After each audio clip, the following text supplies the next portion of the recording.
सबसे शक्तिशाली कौन? बूढ़ा पिता अपने आईएएस बेटे के चेंबर में जाकर उसके कंधे पर हाथ रख कर खड़ा हो गया और प्यार से अपने पुत्र से बोला कि इस दुनिया का सबसे शक्तिशाली इंसान कौन है? पुत्र ने पिता को बड़े प्यार से हंसते हुए कहा, मेरे अलावा कौन हो सकता है पिताजी। पिता को इस जवाब की आशा नहीं थी। उसे विश्वास था कि उसका बेटा गर्व से कहेगा, पिताजी, इस दुनिया में सबसे शक्तिशाली इंसान आप हैं, जिन्होंने मुझे इतना योग्य बनाया। इनकी आंखें उछला कर आई। वह चेंबर के गेट को खोल कर बाहर निकलने लगे। उन्होंने एक बार पीछे मुड़कर पूर्ण बेटे से पूछा, एक बार फिर बताओ, इस दुनिया का सबसे शक्तिशाली इंसान कौन है? पुत्र ने इस बार कहा, पिताजी, आप इस दुनिया के सबसे शक्तिशाली इंसान। पिता सुनकर आश्चर्यचकित हो गए।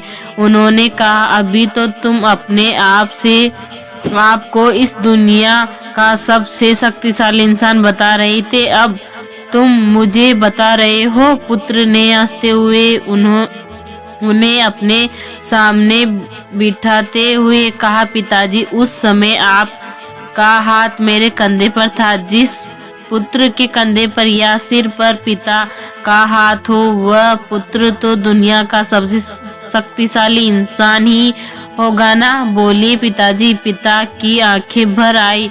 उन्होंने अपने पुत्र को कसकर अपने गले लगा लिया। जो पिता के पैरों को छूता है वह कभी गरीब नहीं होता।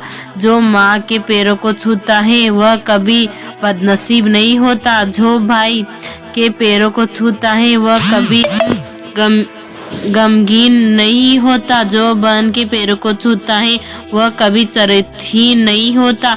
जो गुरुओं के पैरों को छूता है उस जैसा कोई खुशनसीब नहीं होता। अच्छा देखने के लिए मत जियो, बल्कि अच्छा बनने के लिए जियो। जो झुक सकता है वह सारी दुनिया को झुका सकता है। अगर बुरी आदत समय पर ना बदली जाए तो बुरी आदत समय बदल देती है। चलते रहने से ही सफलता है।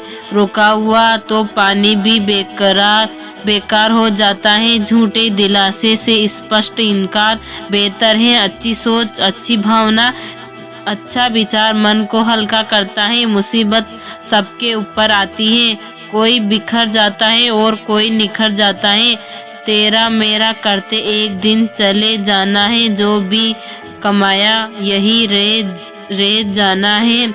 इसलिए हमेशा अपने माँ बाप की सेवा करें। अगर दोस्तों हमारी कहानी अच्छी लगी हो तो लाइक और सब्सक्राइब करना ना भूलें।